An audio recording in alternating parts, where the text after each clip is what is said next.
लेकिन अफसोस सेठ उनकी बात नहीं समझते। वो उनसे कहते हैं कि चाहे पेड़ बचाओ या अपनी जान बचाओ। अमृता देवी बेनीवाल कहती है कि एक पेड़ 100 पुत्र समान, और हंसते हंसते अपनी जान देने के लिए तैयार हो जाती हैं। उनकी तीनों पुत्रियां आशा, रत्नी, भांगू भी पेड़ों के साथ चिपक जाती हैं और वे निर्दयी सैनिक टुकड़ों में काट काट कर उनकी हत्या कर देते हैं। यहाँ से शुरुआत होती है चिपको आंदोलन की, जहाँ जोधपुर में 363 जाने गई। मैं उस महान स्त्री के बलिदान को प्रणाम करती हूँ। मैं स्त्रियों से इतना ही कहना चाहूंगी कि चल उस स्त्री बांध कफन, अब कोई रक्षक नहीं आएगा, न नूतन आगाज के साथ करना, वो मोनीश्वर भी सिर झुकाएगा, वो मोनीश्वर भी सिर झुकाएगा। न सिर्फ इसके लिए बल्कि गौ माता को बचाने के लिए हरफुल जाट जुलानी, जिसे सन 1936 में पटियाला में फांसी पर तोड़ दिया गया, उसने भी इस देश के लिए अपने प्राण न्यौछावर कर दिए। तो दूसरी तरफ डॉक्टर सलीम अली, जो पक्षी प्रेमी थे, उन्होंने अपना पूरा जीवन दांव पर लगा दिया। कहाँ गए वे हंस कोयल गोरिया, गौ माता का रहा घर में स्थान नहीं। अरे कभी बहती थी दूध की नदियां यहाँ, आज कुओं और नलकूपों में जल का नाम नहीं। अगर हमें अपने भारत देश को विकसित करना है तो सबसे पहले अपने भीतर बहती हुई जीवन रूपी नदी में क्रोध, घृणा, लालच, इसको बाहर निकालना होगा। आज युवाओं का दौर है और युवा नशे की ओर है।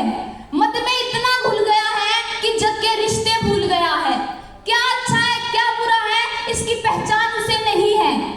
जिस देश ने तक्षशिला और नालंदा जैसे विश्वविद्यालय दिए, आज उसी देश को अपनी संस्कृति बचाने के लिए संघर्ष करना पड़ रहा है। हमें अपने भीतर छुपी हुई उस अद्भुत शक्ति को पहचानना होगा, तब इस देश का विकास संभव होगा। हिरण जो अपने अंदर छिपी हुई उस कस्तूरी को जीवन भर नहीं पहचान पाता और अंत में जाकर शेर का शिकार हो जाता है। हमें उस अद्भुत शक्ति को पहचानना होगा, अपनी सोच को बदलना होगा। सोच हमारे विचार बनते हैं, विचार हमारी वाणी बनकर बाहर निकाल बनती है। वाणी से कर्म निर्धारित होता है, कर्म से भाग्य बनता है और भाग्य से मोक्ष की प्राप्ति होती है। ये मेरे देश की संस्कृति है। सोच को बदलो, सितारे बदल जाते हैं, नजर को बदलो, नजारे बदल जाते हैं। किश्तियां बदलने की जरूरत नहीं, दिशा को बदलो, किनारे बदल जाते हैं। लेकिन आज इस मनुष्य की सोच कुछ इस प्रकार हो गई है कि एक बार जोरदार बारिश हो रही थी।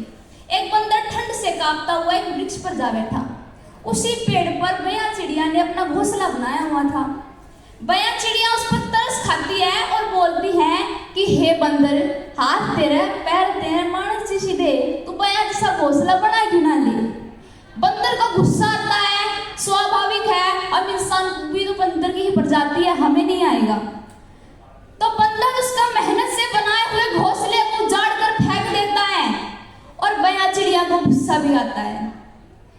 थक गई हूं मैं गुनाहों को देखते देखते, देखती हूँ खुद को भी तबाह होते हुए।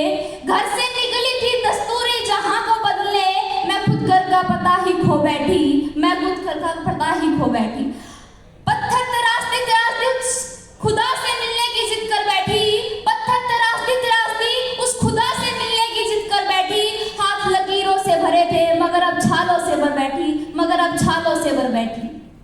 दोस्तों, अब तो कोई मजहब भी ऐसा चलाया जाए जिसमें इंसान को इंसान बनाया जाए। फूल इस किस्म का हर दिशा में खिलाया जाए जिससे महक उठे पड़ोसी का घर भी फूल इस किस्म का हर दिशा में खिलाया जाए।